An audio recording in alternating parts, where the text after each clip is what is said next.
Hello students, today we are going to learn unit number 6, chapter number 18 of class 9th geography. Name of the chapter or the unit is natural regions of the world. Okay. So in this chapter we will be learning about the many or the different natural regions, their location, their areas and climate of that particular region, natural vegetation of that area. Okay. Now let me begin this chapter with the definition of climate. So बच्चों सबसे पहले हम इस chapter को start करते हैं climate के definition के साथ.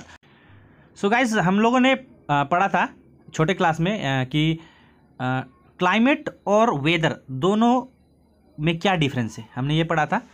अगर हम वेदर की बात करें तो weather is the day to day and hour to hour condition of the elements of the weather, है कि नहीं. यानी कि जितने भी वेदर के एलिमेंट्स हैं उनके सारे एलिमेंट्स के डे टू डे कंडीशन या फिर आवर टू आवर कंडीशन को हम लोग क्या कहते हैं, हम लोग वेदर कहते हैं. उसके अलावा हमने ये पढ़ा था कि क्लाइमेट जो है क्या है, जब हम किसी एक पर्टिकुलर एरिया का, और वो कैसा एरिया होना चाहिए, बहुत बड़ा एरिया होना चाहिए. एक बहुत बड़ा एरिया का, ठीक है, 20 से 30 साल का जो वेदर कंडीशन को हम सिंथेसाइज करते हैं, यानी कि कंबाइन करके जो एक एवरेज निकालते हैं, उसे हम क्या कहते हैं, क्लाइमेट कहते हैं. तो अगर हम इसका डेफिनेशन अगर हमें लिखना पड़े, यानी कि अगर हम क्लाइमेट का डेफिनेशन लिखना पड़े तो हम ये लिख सकते हैं कि क्लाइमेट इज टोटल सम और the average weather condition of a large area during a long period of time, से 25 to 30 ईयर्स. तो बच्चों क्लाइमेट क्या है? क्लाइमेट कुछ नहीं है, क्लाइमेट वेदर कंडीशन ही है. जब हम 20 से 30 सालों का वेदर कंडीशन को हम कलेक्ट करते हैं, फिर हम उसका एवरेज निकालते हैं, उसे ही हम क्या कहते हैं, क्लाइमेट कहते हैं. ठीक है. और जैसे कि मैंने कहा कि elements of weather, so weather का जो एलिमेंट्स है वो क्या क्या है आपको पता है?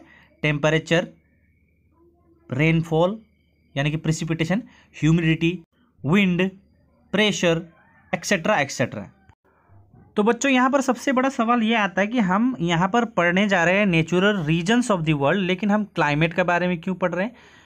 तो बच्चों मैं आपको बता दूं कि जो नेचुरल रीजन्स जो है वो बहुत सारे कैटेगरी के हैं, यानी कि different types of natural regions are there and they are classified on the basis of the climate. तो उनको क्लासिफाइड किया गया है किसके बेसिस पर? क्लाइमेट का बेसिस पर, स्पेशली टेम्परेचर और रेनफॉल का बेसिस. और उसके अलावा नेचुरल वेजिटेशन और ह्यूमन एडेप्टेशन, जो कि टोटली डिपेंड करता है टेम्परेचर और रेनफॉल पर. यहाँ पर बच्चों एक सबसे बड़ा सवाल यहाँ पर यह पूछा जाता है इस टॉपिक में स्पेशली कि natural regions of the world जो है किस बेसिस पर क्लासिफाइड किया गया है. तो आपको बताना है कि natural regions of the world are classified on the basis of the climate of the region. Now students, let us see the natural regions of the world. Okay, so there are 8 natural regions. First, equatorial region. Second, tropical grasslands. Third, tropical desert. Fourth, tropical monsoon. Fifth, Mediterranean region. Then sixth, temperate grasslands. Seventh, taiga, and eighth, tundra region. So we will see one by one all these regions and learn them very deeply. Okay, so बच्चों यहाँ पर हम देखेंगे एक एक करके सारे regions को, और इसमें स्पेशली हम हर एक रीजन का हम सबसे पहले देखेंगे लोकेशन कि ये रीजन कहाँ पर पड़ता है. उसके बाद देखेंगे कि एरिया, यानी कि कौन कौन सा रीजन, स्पेशली कौन कौन सा कंट्रीज या फिर कौन कौन सा सिटीज़ में ये पड़ता है. उसके बाद हम देखेंगे वहाँ का क्लाइमेटिक कंडीशंस कैसा है, स्पेशली हम उसमें एलिमेंट्स देखेंगे, क्लाइमेट का एलिमेंट्स, जैसे कि टेम्परेचर कैसा है वहाँ का प्रिसिपिटेशन कैसा है यानी कि रेनफॉल, और देखेंगे वहाँ का विंड कैसा है, वहाँ का प्रेशर कैसा है हम देखेंगे. उसके अलावा हम लोग किस तरह का नेचुरल वेजिटेशन, यानी कि किस तरह का पेड़ पौधा पाया जाता है, किस तरह का एनिमल्स पाए जाते हैं उन इलाकों में, उन रीजन्स में, और उसके अलावा हम देखेंगे कि किस तरह का लोग वहाँ पर रहते हैं. सो हम हर एक जो रीजन्स है उसको हम डिटेल में देखेंगे बच्चों. तो इस वीडियो में बने रहिए, थोड़ा सा ध्यान दीजिएगा. आपको ये जो चैप्टर है मैं आपको क्रिस्टल क्लीन बना के दूंगा, बस आपको यहाँ पर ध्यान देना है। तो सबसे पहले हम देखेंगे यहाँ पर इक्वेटोरियल रीजन को। Equatorial region also known as tropical wet climate और tropical rain forest climate. So बच्चों, इक्वेटोरियल रीजन का और दो नाम है, एक है ट्रॉपिकल वेट क्लाइमेट, दूसरा ट्रॉपिकल रेन फॉरेस्ट क्लाइमेट। ये बहुत ही इंपॉर्टेंट क्वेश्चन है, यानी कि इंपॉर्टेंट पॉइंट है, आपको इसको याद रखना है, क्योंकि अगर आपको एग्जाम में पूछा जाता है कि बताइए कि ट्रॉपिकल वेट क्लाइमेट के बारे में कुछ बताइए, तो अगर आपको ये नाम पता नहीं हो, या फिर ट्रॉपिकल रेन फॉरेस्ट क्लाइमेट के बारे में बताइए, तो अगर आपको ये नाम पता ना हो तो आप आंसर नहीं दे पाओगे। इसीलिए इक्वेटोरियल रीजन का और दो नाम है, ट्रॉपिकल वेट क्लाइमेट और ट्रॉपिकल रेन फॉरेस्ट, आपको याद रखना है। सो सबसे पहले हम देखते हैं कि ये रीजन जो है, इक्वेटोरियल रीजन कहाँ पर है। So the equatorial types of climate regions are found along the equator of 5 degree north to 5 degree south on either side। तो बच्चों आप देख सकते हो, इस यहाँ पर वर्ल्ड मैप है, और ये वर्ल्ड मैप में स्पेशली यहाँ पर ग्रीन कलर से जो कलर्ड किया गया है, ये सारा इक्वेटोरियल रीजन है, ठीक है। और ये इक्वेटोरियल रीजन, इसको इक्वेटोरियल रीजन क्यों कहा गया, क्योंकि ये देख सकते हो आप यहाँ पर 0 डिग्री है, यानी कि इक्वेटर है, तो ये इक्वेटर का आसपास आता है, इसीलिए इसको इक्वेटोरियल रीजन कहा जाता है, ठीक है। और इसका जो लेटिट्यूडल एक्सटेंड है वो कैसा है, ये है आपका 5 डिग्री नॉर्थ से लेकर 5 डिग्री साउथ तक, ठीक है। लेकिन अगर आपको एग्जाम में पूछा जाता है तो कहीं कहीं ऐसा भी लिखा पाया गया है बहुत सारा बुक में कि ये 10 degree north to 10 degree south है। तो आप क्या कीजिए, आप लिखिए, अगर एग्जाम में आता है कि ये कहाँ से कहाँ फैला हुआ है, इसका लेटिट्यूडल एक्सटेंड अगर आपको पूछता है तो आपको लिखना है कि equatorial region is between 10 degree north to 10 degree south, ठीक है। उसके बाद आप यहाँ पर देख सकते हो, यहाँ पर ये जो मैंने मैप दिखाया है, यहाँ पर जितने भी ग्रीन कलर का आपको कलर दिख रहा है, ये सारा इक्वेटोरियल रीजन है, ठीक है। सो अगर एग्जाम में पूछता है what is the location of the equatorial reason, then you can write that equatorial region extend from 10 degree north latitude to 10 degree south latitude.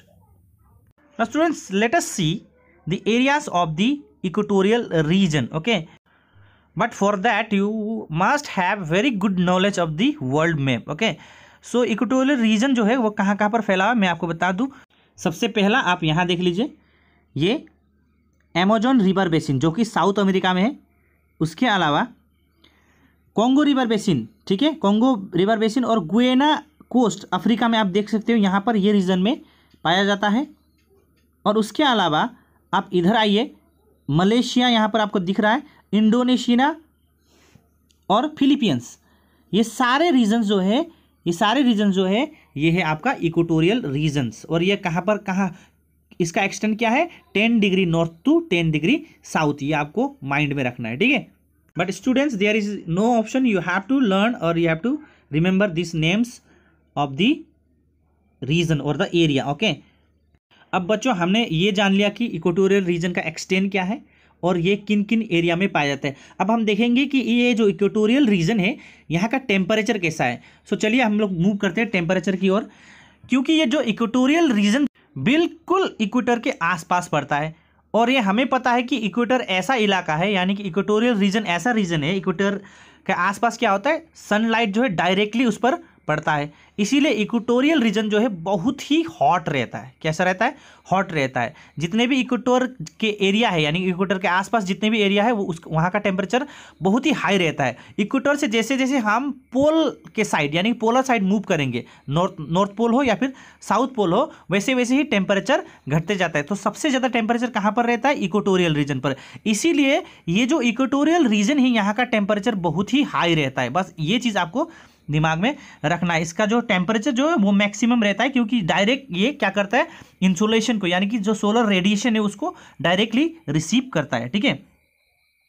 और इसका जो एवरेज मंथली टेम्परेचर जो होता है, इसको आपको याद रखना है। एवरेज मंथली टेम्परेचर जो होता है वो होता है 24 डिग्री सेल्सियस से लेकर 28 डिग्री सेल्सियस तक। अब आप अंदाज़ा लगा सकते हो कि ये रीजन जो है कितना हॉट रहता है, ठीक है। और अगर हम इस रीजन की हॉटेस्ट एंड कोल्डेस्ट जो मंथ है, उसका टेम्परेचर अगर हम डिफरेंस देखें, उनका टेम्परेचर, जैसे कि हमारा अगर इंडिया का बात करें तो हॉटेस्ट कब होता है आपका, अगस्त महीना में। अराउंड 35 टू 36 चला जाता है टेम्परेचर। और कोल्डेस्ट कब होता है? जनवरी मंथ में आपका कभी कभी 0 डिग्री या फिर 5 डिग्री 3 डिग्री 2 डिग्री जो भी होता है। तो यहाँ पर देख सकते हो आप जो डिफरेंस है हॉटेस्ट और कोल्डेस्ट में अराउंड 25-30 का डिफरेंस है। लेकिन जो इक्वेटोरियल रीजन है वहाँ का जो हॉटेस्ट टेम्परेचर और कोल्डेस्ट टेम्परेचर का डिफरेंस कितना होता है? 2 to 3 डिग्री का ही होता है। तो आप अंदाज़ा लगा सकते हो कि वहाँ पर throughout the year temperature high ही रहता है। ठीक है, तो आपको यहाँ पर याद करने वाली कोई चीज़ नहीं है, रट्टा मारने वाली कोई चीज़ नहीं है। आपको ये याद रखना है कि इक्वेटोरियल रीजन जो है डायरेक्ट सोलर रेडिएशन को फेस करता है, डायरेक्ट सनलाइट उस पर पड़ता है और वहाँ का region throughout the year hot रहता है। और टेम्परेचर आप जैसे कि मैंने आपको बताया कि 24 to 28 रहता है। आप थोड़ा बहुत ऊपर नीचे लिख सकते हो, जैसे कि 25 to 29 ये भी लिख सकते हो, थोड़ा बहुत इधर उधर चल जाएगा, लेकिन कम नहीं लिखना है। ठीक है, तो यहाँ पर हमने क्या जाना? हमने जाना कि टेम्परेचर जो है, जो इक्वेटोरियल रीजन है वहाँ का टेम्परेचर हाई रहता है, बहुत हाई रहता है। क्यों रहता है? क्योंकि इक्वेटोरियल रीजन में सन का जो रेडिएशन है यानी कि इंसोलेशन जो है वो डायरेक्टली इक्वेटोरियल रीजन पर पड़ता है, इसीलिए ये हॉट रहता है। और यहाँ पर विंटर नाम का कोई चीज़ नहीं होता, एक चीज़ आप याद रख लीजिए। ठीक है, अब हम देखेंगे विंड एंड प्रेशर और प्रिसिपिटेशन। प्रिसिपिटेशन का मतलब होता है रेनफॉल। ठीक है, सो जैसे कि बच्चों मैंने आपको बताया कि इक्वेटोरियल रीजन जो है वो बहुत ही हॉट रहता है, यानी कि बहुत ही गर्म रहता है। गर्म होने का कारण से वो रीजन वहाँ पर कन्वेक्शनल करंट बनता है। कन्वेक्शनल करंट आपने पढ़ा होगा, आपका फिजिक्स में या फिर साइंस में भी आपको ये मिलता है। तो यहाँ पर कन्वेक्शनल करंट जो है काम करती है, यानी कि ज़्यादा टेम्परेचर होने के कारण से हवा क्या हो जाती है? गर्म हो जाती है। उसके बाद गर्म हवा जो है क्या करती है? ऊपर राइज करती है। आपको पता है ऊपर राइज करती है। ऊपर राइज जैसे जैसे गर्म हवा ऊपर राइज होती है तो वो इलाका क्या हो जाती है? खाली हो जाती है। उसके बाद क्या करता है? उस तरह से हवा चलती है। ठीक है, तो कंटिन्यूस हवा चलती है जिसके कारण से वहाँ पर घने घने बादल बन जाते हैं और वहाँ पर हैवी रेनफॉल होता है। तो यहाँ पर अगर हम रेनफॉल की बात करें तो इक्वेटोरियल रीजन में बहुत ज़्यादा रेनफॉल होता है, बहुत ज़्यादा। ठीक है, टेम्परेचर भी हाई, रेनफॉल भी हाई, ये आपको याद रखना है। यहाँ पर बहुत ही ज़्यादा रेनफॉल होता है और हवाएं भी चलती है, विंड भी चलती है, क्योंकि कन्वेक्शनल करंट का कारण से। ठीक है, और कन्वेक्शन करंट क्यों बनता है? क्योंकि टेम्परेचर हाई होने के कारण से। ठीक, और स्टूडेंट्स एक और बात, यहाँ पर जो इक्वेटोरियल रीजन है वहाँ पर एवरी आफ्टरनून, यानी कि हर दिन आप कह सकते हो, हर दिन एग्जैक्ट 4 बजे वहाँ पर बारिश होती है और साथ साथ लाइटनिंग और थंडरिंग भी होती है। और यहाँ पर एक और पॉइंट मैं बता दूं जिसको आपको माइंड में एकदम फिक्स्ड करके रखना है कि यहाँ का जो एनुअल रेनफॉल जो है ना वो है 200 सेंटीमीटर। ठीक है, इसको आपको याद करना है। Annual rainfall receive by this area is 200 centimetre. अब बच्चों बात करते हैं नेचुरल वेजिटेशन, यानी कि किस तरह के पेड़ पौधे इस इक्वेटोरियल रीजन में पाए जाते हैं। सीधा सा बात है बच्चों, यहाँ पर सीधा सा समझने वाला बात है। इक्वेटोरियल रीजन कैसा है? टेम्परेचर हाई रहता है और हैवी रेनफॉल रहता है। तो यहाँ पर डेंस फॉरेस्ट पाया जाता है, बहुत सारा घना जंगल, बहुत घना जंगल, क्योंकि ये इस रीजन का जो टेम्परेचर और जो रेनफॉल है वो पूरी तरह से नेचुरल वेजिटेशन को फेवर कर रही है। दोनों हाई है। प्लांट्स को क्या चाहिए बच्चों? जितने भी वेजिटेशंस है उनको क्या चाहिए? टेम्परेचर और रेनफॉल चाहिए, जो कि यहाँ पर भरपूर मिल जाता है। तो इसीलिए इन इलाकों में बहुत ही डेंस फॉरेस्ट है, बहुत ही ज़्यादा पेड़ पौधे हैं, बहुत ही घना जंगल है और इतने घने हैं कि कभी कभी सूरज का जो लाइट है ना, सनलाइट भी ज़मीन को नहीं छूता। ऐसे ऐसे जंगल भी यहाँ पर पाया जाता है, ऐसे ऐसे। और यहाँ के जितने भी पेड़ पौधे हैं, जितने भी पेड़ हैं, उनके जो कैनोपी होते हैं ना वो बहुत बहुत बड़े होते हैं। कैनोपी मतलब पता है आपको? अगर पता नहीं है तो आप पता कर लीजिए कैनोपी का मतलब क्या होता है, ये आपका होमवर्क है। ठीक है, तो बच्चों आपको क्या याद रखना है, यहाँ का नेचुरल वेजिटेशन कैसा है? बहुत ही घने जंगल पाए जाते हैं यहाँ पर, बहुत बड़े बड़े पेड़, बहुत घने जंगल। इनके जो कैनोपी होते हैं बड़े बड़े होते हैं और इतने घने होते हैं कि सनलाइट भी उनको पार करते हुए ज़मीन को नहीं छू पाती। ठीक है, और यहाँ पर क्या है गाइस, यहाँ पर स्पेशली बच्चों, यहाँ पर जितने भी स्वम्पी एरिया और जितने भी मार्शेस एरिया है, यानी कि दलदली एरिया कह सकते हो, दलदली एरिया या फिर ऐसा एरिया जहाँ पर पानी भरा हुआ, तो इस तरह के इलाकों में यहाँ पर मैनग्रोव फॉरेस्ट पाए जाते हैं। ठीक है, जिनका रूट बाहर निकला होता है, यानी कि ज़मीन से के ऊपर होते हैं। ठीक है, उसके बाद अगर हम टॉपिकल रेन फॉरेस्ट यानी कि इस एरिया के वेजिटेशन का मैं बात करूं तो एक दो नाम आपको याद रखना है। यहाँ पर महोगनी, इबोनी, रोसवुड, ठीक है, और banana, palm leaves, coconut, palm tree, ये सारे ट्री पाए जाते हैं। तो आपको इन नामों में से 2-4 नाम आपको याद रखना है, और हो सके तो पूरी नाम आप याद कर सकते हो, ठीक है। नाउ दूसरा, equatorial regions are economically backward region because they are mostly inhabited by the primitive people, they are primarily gatherer and hunters. Okay, so यहाँ के जो इकोनॉमिक कंडीशन जो है वो बहुत ही ख़राब है, बहुत ही बुरा है, क्योंकि यहाँ ज़्यादातर ट्राइब्स रहते हैं, ज़्यादातर प्रिमिटिव लोग रहते हैं, यानी कि ट्राइबल्स लोग रहते हैं। और क्या है, इनका जो मेन धंधा है, मेन काम क्या है, ये गैदरर है। आपने हिस्ट्री में पढ़ा होगा, गैदरर्स किन्हें कहते हैं? गैदरर्स उन लोगों को कहते हैं जो जंगल जंगल घुमा करते हैं, फल फूल वगैरह ढूंढते हैं, या फिर कुछ रूट्स ढूंढते हैं और उनको खाते हैं, अपना ज़िंदगी चलाते हैं। और उसके अलावा हंटर्स वो उन्हें कहते हैं जो जंतु जानवर को, यानी कि जंगली जानवर को शिकार कर कर खाते हैं, सॉरी। सो गाइज, यहाँ के लोग जो है ज़्यादातर कैसे है, गैदरर और हंटर्स है, यानी कि कुछ भी फल फूल ढूंढ के खा लेते हैं या फिर किसी जानवर को शिकार करके खा लेते हैं। इसीलिए ये जो एरिया है equatorial region specially economically backward है, ठीक है।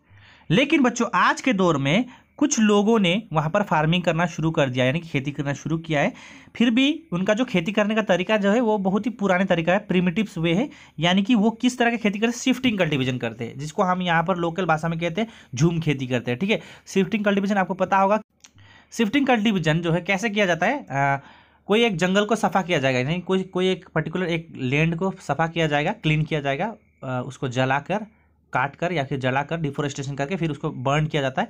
उसके बाद उसमें 5-10 साल खेती किया जाता है। जब उसका फर्टिलिटी खत्म होता है, फिर उस ज़मीन को छोड़कर नया ज़मीन पर मूव करते हैं। तो इस तरह का जो कल्टीवेशन होता है उसे शिफ्टिंग कल्टीवेशन होता है कहते हैं।